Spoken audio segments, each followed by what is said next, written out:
पहले तो आपने जो मुतालबा किया है इतना आसान आपको लगता है, और फिर कराची को 6 हिस्सों में लिसानी बुनियाद पर तकसीम किया गया है सर, ये कैसे कहा जा सकता है?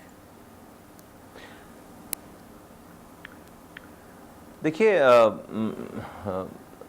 2013 से पहले कराची एक डिस्ट्रिक्ट था और 18 टाउन, और बिल्कुल ये आपको जो अगर ग्राउंड पे इसकी जो बाइफर्केशन नज़र आएगी वो ज़ुबान की बुनियाद पर ही इसको ये डिस्ट्रिक्ट में अलग अलग डिस्ट्रिक्ट्स बनाए गए हैं, और ये इनकी प्लानिंग्स में फर्दर डिस्ट्रिक्ट्स बनाना भी है, और वो भी ये एथनिक बेसिस पे डिस्ट्रिक्ट को बनाएंगे, फर्दर भी बनाएंगे। और हमारे पास इतलात हैं, और पीपल्स पार्टी की जो ये गवर्नमेंट है 2018 में जब ये सेंसस के बाद यहाँ पर डीलिमिटेशंस हुई हैं, तो डिस्ट्रिक्ट सेंट्रल जो कि सबसे बड़ा डिस्ट्रिक्ट था और है, कराची का सबसे बड़ा डिस्ट्रिक्ट है डिस्ट्रिक्ट सेंट्रल, वहाँ पर 5 MNAs की सीट्स हुआ करती थी।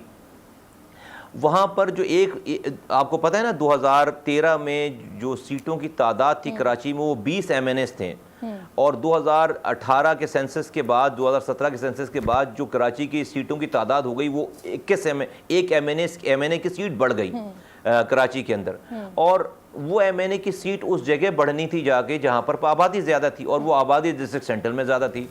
इस पीपल्स पार्टी की गवर्नमेंट ने 2018 की जब के इलेक्शन से पहले जो डिलिमिटेशन किया गया है, और डिलिमिटेशन जो है वो इलेक्शन कमीशन नहीं करता, वो प्रोविंशियल गवर्नमेंट करती है डिलिमिटेशन।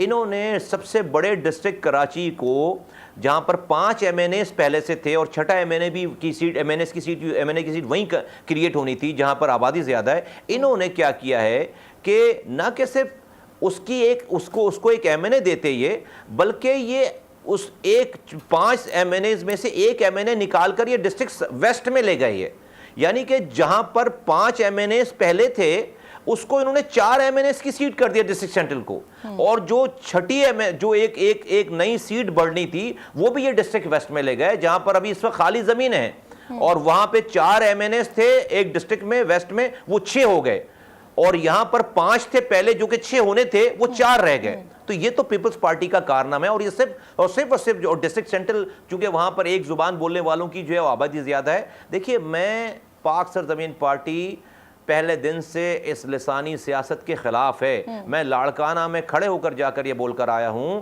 कि ये सिंधी हमारे भाई हैं, इन्होंने हमारे आबा व अजदाद को गले लगाया था, ये हमारे लिए आज के दौर के अंसार हैं, और मेरी पार्टी में सिंधी भी हैं, पख्तून भी हैं, बलोच भी हैं, पंजाबी, मुहाजिर सब हैं। इसलिए मैं समझता हूं कि कराची शहर में एक इंक्लूसिव पॉलिटिक्स की जरूरत है, लोगों को जोड़ने की जरूरत है, इसलिए कि तमाम कौमियतें लाखों की तादाद में हैं। यहां पर अगर आप इस तासुब का मुजाहरा करेंगे तो फिर पाकिस्तान को और कराची को किसी दुश्मनों की जरूरत होगी नहीं। यहां पे वो जो लड़ाई का सिलसिला शुरू होगा वो कभी भी खत्म नहीं होगा। तो इसलिए मैं और फिर इन्होंने डिसेंट्रलाइज 18 टाउन्स थे, जिसके अंदर हर टाउन के अंदर 7-8 एवरेज यूनियन काउंसिल्स आती थी। अभी डिस्ट्रिक्ट इन्होंने उसको डिसेंट्रलाइज से सेंट्रलाइज कर दिया और डिस्ट्रिक्ट बना दिए। अभी डिस्ट्रिक्ट सेंट्रल के में यूसीज की तादाद 51 है।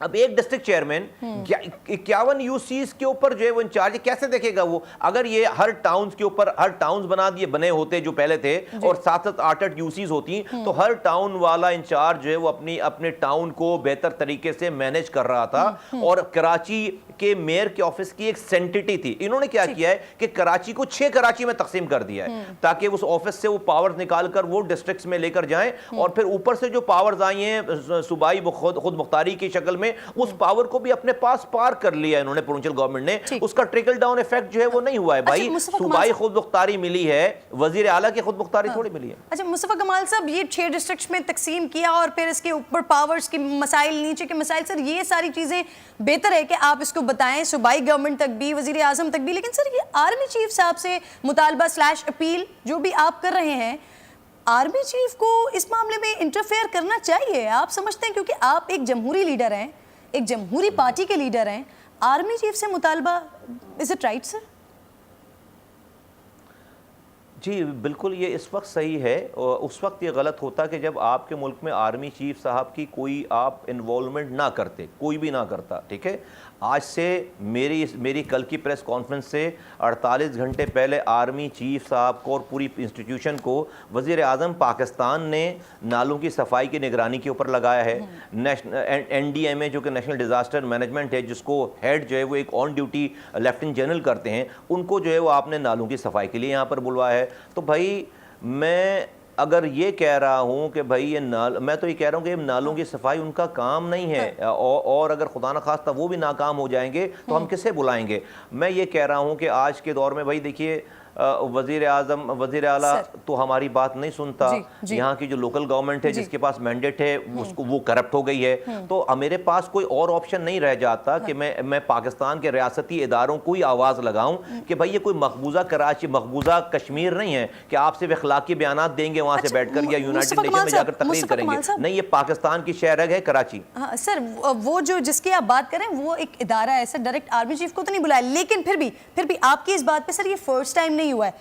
करप्ट हुक्मरानों के खिलाफ कार्रवाई का मुतालबा हो सर, कराची का मुतालबा हो, कराची के तरक्याती काम का मुतालबा हो, गवर्नेंस का मसला हो, या अब फाइनेंस बिल का मुतालबा हो, सर आप हर काम में आर्मी चीफ की तरफ ही देखते हैं मुस्तफा कमाल साहब?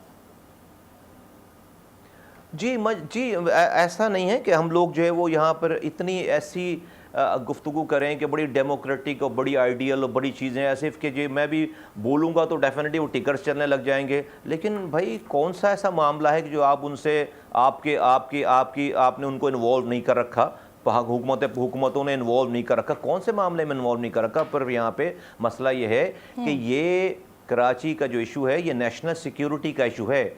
यहाँ पर रॉ की पेनेट्रेशन है, 22 सालों से रॉ से यहाँ पर पैसे लिए जा रहे हैं और यहाँ पर कार्रवाइयाँ की जा रही हैं। कराची के नाले की सफाई को सिर्फ नाले की सफाई से मत देखें। देखिए अभी की जो सूरत हाल है, पीने का पानी आप नहीं दे रहे, सीवरेज का निज़ाम आप ठीक नहीं कर रहे, नाले आप साफ नहीं कर रहे, रोज़गार आप नहीं दे रहे, जाली डोमिसाइल बनाकर आप कोटा सिस्टम को भी आपने बेड़ागर्क कर दिया। जो कोटा कराची सिंध का है, शहरों का है, उसका भी आपने बेड़ागर्क कर दिया। लाइट आप नहीं दे रहे, यहाँ पर कुछ भी नहीं है।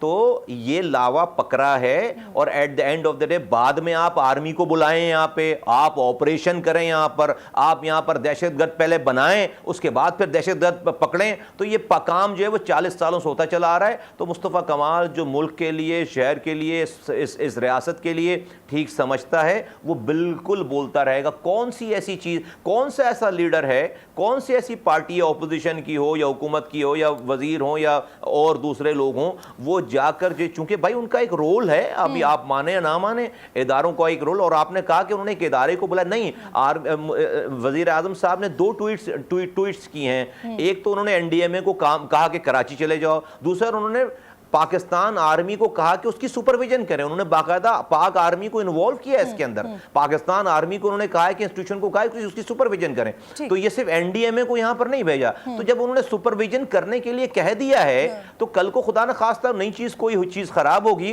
तो मुझे पता है ना पाकिस्तान में लोग जो है वो जो मुल्क के लोग हैं वो क्या बातें करेंगे। तो मैं तो परमानेंट सॉल्यूशन की बात कर रहा हूं कि परमानेंट सॉल्यूशन के लिए सर एक और डिबेट भी शुरू हो गई है, एक और भी डिस्कशन शुरू हो गई कि कराची को डायरेक्ट विफाक के अंडर दे दिया जाए। सर आप समझते हैं ऐसा होना चाहिए या नहीं? देखिए उसकी मेरे पास तो कोई ये सोशल मीडिया पे कोई ऑफिशियल आदमी तो ये बात मुझे करता हुआ नज़र नहीं आ रहा। ये तो इधर उधर से जो है वो लोग बातें कर रहे हैं। जब तक कोई हुकूमत का ऑफिशियल वर्जन नहीं आएगा मैं इसके ऊपर कैसे इसके ऊपर कमेंट करूं। तो मुझे नहीं पता कि हुकूमत ये सोच रही है। ठीक है जी, कर रहे, नाले आप साफ नहीं कर रहे, रोजगार आप नहीं दे रहे, जाली डोमिसाइल बनाकर आप कोटा सिस्टम को भी आपने बेड़ागर्क कर दिया। जो कोटा कराची सिंध का है, शहरों का है, उसका भी आपने बेड़ागर्क कर दिया। लाइट आप नहीं दे रहे, यहाँ पर कुछ भी नहीं है। तो ये लावा पकड़ा है और at the end of the day बाद में आप आर्मी को बुलाएं, यहाँ पे आप ऑपरेशन करें, यहाँ पर दहशतगर्द पहले बनाएं, उसके बाद फिर दहशतगर्द पकड़ें। तो ये काम जो है वो 40 सालों से होता चला आ रहा है। तो मुस्तफ़ा कमाल जो मुल्क के लिए, शहर शहर के लिए, इस रियासत के लिए ठीक समझता है, वो बिल्कुल बोलता रहेगा। कौन सी ऐसी चीज़, कौन सा ऐसा लीडर है, कौन सी ऐसी पार्टी या अपोजिशन की हो या हुकूमत की हो या वजीर हो या और दूसरे लोग हों, वो जाकर जो, चूंकि भाई उनका एक रोल है, अभी आप माने या ना माने, इदारों का एक रोल। और आपने कहा कि उन्होंने एक इदारे को बोला, नहीं, वजीर आजम साहब ने 2 ट्वीट्स की हैं। एक तो उन्होंने एनडीएमए को कहा कि कराची चले जाओ, दूसरा उन्होंने पाकिस्तान आर्मी को कहा कि उसकी सुपरविजन करें। उन्होंने बाकायदा पाक आर्मी को इन्वॉल्व किया इसके अंदर।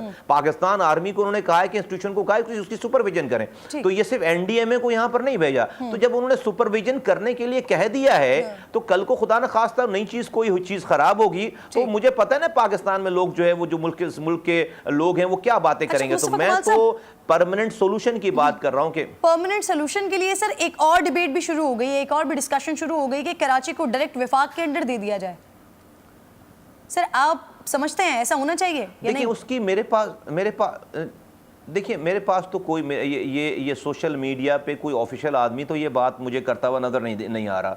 ये तो इधर उधर से जो है वो लोग बातें कर रहे हैं। जब तक कोई हुकूमत का ऑफिशियल वर्जन नहीं आएगा, मैं इसके ऊपर कैसे इसके ऊपर कमेंट करूं। तो मुझे नहीं पता कि हुकूमत ये सोच रही है।